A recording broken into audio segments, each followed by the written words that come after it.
So next is from James. Subject question for Disco from Mengus Guido.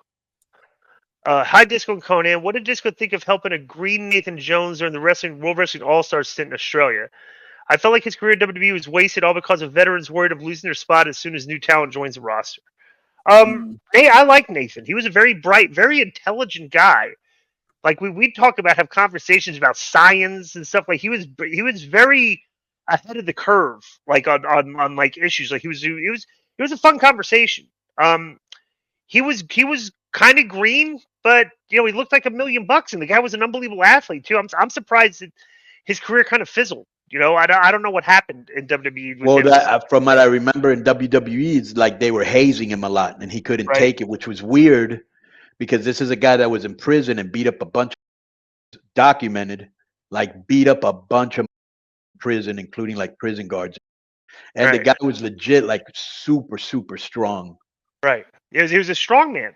You'd see him on Yeah. Oh, ESPN, he like was doing the strong, yeah, like doing the yeah, strongman competitions and stuff. yeah. You right? Yeah, yeah. He was a famous Incredible guy, strongman, bro, right? with a lot of talent, and they really missed the bus on him, man. Very, He very was he was intelligent too. he was special. Yeah, I'd like to try and find him and get him on the podcast because he really is a brilliant conversationalist. He's like I had a lot of conversation with this guy, and I yeah. always enjoyed talking to him. So next is from No Chill Gill. The subject is Triple H Lemons. Greetings, Conan and Disco. During the post SummerSlam press conference, they asked Triple H about the women's complaints about their matches not being on the card, as Becky versus Trish and Rhea versus Raquel. He answered about it being a pack card and made a reference all wrestlers have to make do with storylines they're in. He said, "When you have lemons, make lemonade." Becky on Saturday posted a picture of her with lemons with the caption she was making lemonade. She had no plans for the weekend.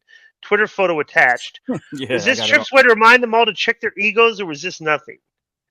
Um, I think this was a way of Triple H basically being corporate in his response, and the girls, Becky Lynch, taking a dig at him, basically. So I don't know. I don't care, bro. The women's stuff is not.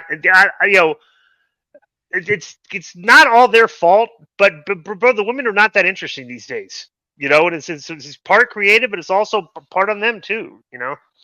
What do you think of this, Conan?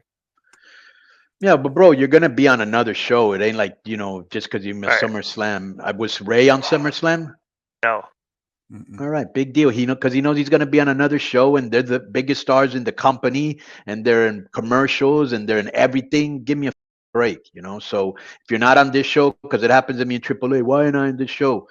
Because I don't really have something for you right now. We actually had to take a match out of Triple Mania because there were already too many, and all of those guys were complaining. I go, well, you'll be on the next show. Just chill all the right. fuck out.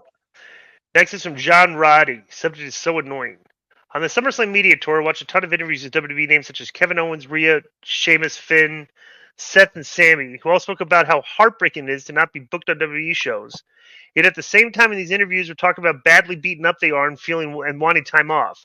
So what are they talking about? To me, it seems like modern wrestlers, especially WWE talent, seem to only want to complain about their job, yet they also complain when they're not being used. It's infuriating. I would really love to know what K100 thinks about this. Well, the difference between the WWE guys is if you don't work, you're not getting paid. That's why these guys want to be on these live events because they're drawing good houses, and I'm sure the checks are pretty good for these shows. You see like these live, like they're selling out the Garden. There's they're getting good. They're making good money, which is why guys, when you're not on one of these shows, you're not getting paid. That's regardless if you're hurt. You had to. Bro, wrestlers want to do this for a living to get paid. So not being on the shows, I can see the frustration. Would you agree with that? Yeah, but they also got to understand almost on the last thing, only so many people can make the show. They're all getting paid great. This is the best wrestlers have ever been paid. You know, they're all getting good money, all the perks of being a WWE superstar. I get it. You want to be on the shows, but sometimes you can't. You just got to, wait till it's your turn. No deal. Uh, Next one is from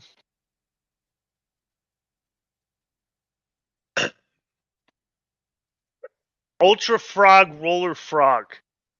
What? Ultra Frog Roller Frog. Okay. Okay. The subject is better idea from Mexico. I got a question for all three of you guys, but especially Conan. A few episodes ago, someone emailed the show talking about how Roman Reigns versus Rey Mysterio, the Bloodline versus LWO, could and should be the match that could headline and sell out biggest stadiums in Mexico. And as much as I would love to see it, and I hope your boy Ray is doing better, I think I got an even bigger match that would work for that market. Dominic Mysterio versus Bad Bunny. The greatest heel in the game versus legit beloved Hispanic megastar. Sign me up for that. Conan and you other two. Which match do you think would be a bigger deal? Ray versus Roman or Bunny versus Dirty Dom? Well, they already did Ray versus Roman in Mexico. That was the main event, right, Conan? Yeah, I believe so. Mm-hmm. Yeah. So all right, and it sold out, right? Yep. Yeah, they did go. All right. Well, I'm sure Dom versus Bunny would sell out too. But the Ray versus Roman match worked obviously because they sold out. So I don't know. I don't know. Kind of a weird question. So I would just, bro, I would just have a big show because he's talking about if it would sell out a stadium. oh, is that what he's talking about? Okay. Okay. Yeah. So I would put Ray and Roman on top and run the right under Bad Bunny versus Dirty Dom. Yep. Next is from LT Greenwood. The subject is MMA gimmick matches in professional wrestling. Hi guys, this question is for Di and Conan. Over the years, starting with the Lions Den match in WWE, there have been a few attempts at doing kayfabe scripted MMA matches in wrestling. Just recently at SummerSlam, Ronda Rousey and Shayna Baszler attempted this, and during the whole thing, you could literally hear a flea fart. I'm looking at the strikes and the grappling, the counters, the execution of what they planned, and there was no problem, which made me realize what the issue is. A pro wrestling audience needs to be prompted to cheer and boo and bite their nails or be on the edge of their seat when the babyface is in peril. I don't think a pro wrestling audience knows how to process an MMA contest in a pro wrestling environment.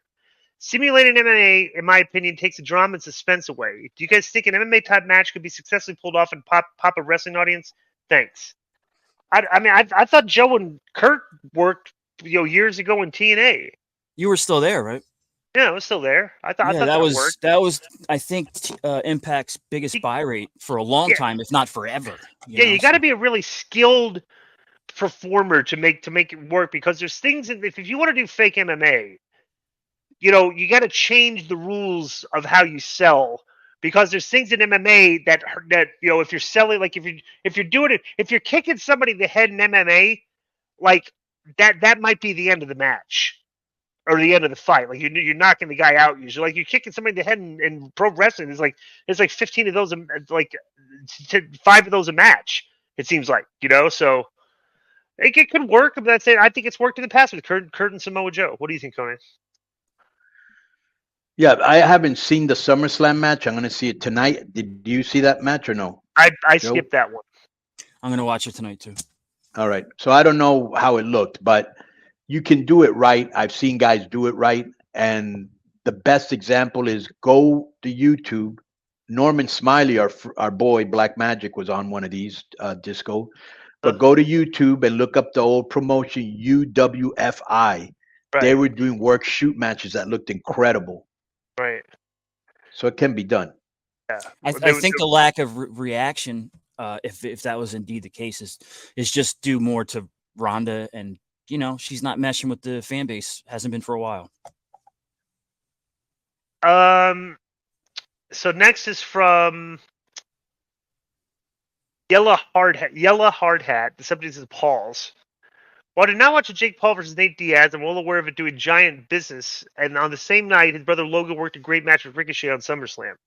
Jake Paul made his WWE debut the run-in during that Logan Paul versus Reigns match, which I'd love to hear you guys do a watch-along. What a banger. But it never led to a follow-up appearance. So my question for K100 is, what do you think is the likeliness of Jake Paul and Logan Paul working as a tag team in WWE? It obviously won't be a full-time thing, but I do think it could gain, don't laugh, as much media coverage as when Mike Tyson worked with WWE in 1998. I don't know how WWE Creative would get to it, but for me, the match that needs to happen is the Pauls versus the Usos. But I'd really like to hear your ideas of who Jake and Logan should and could work with. Well, first of all, Logan's a natural, but I have no idea how well Jake Paul likes wrestling or is interested in doing it. So maybe he's not interested at all, Yeah, if he was good, yeah, that'd work. But if he's no good, it's useless. So don't even bother trying it. And he's got big shoes to fill with being as good as his brother too. What do you think, Conan? Yeah, I agree 100%. That's what I was going to say. We don't know how good he is and if he even wants to do it. So, it would be big business for them. But, yeah, I agree with you.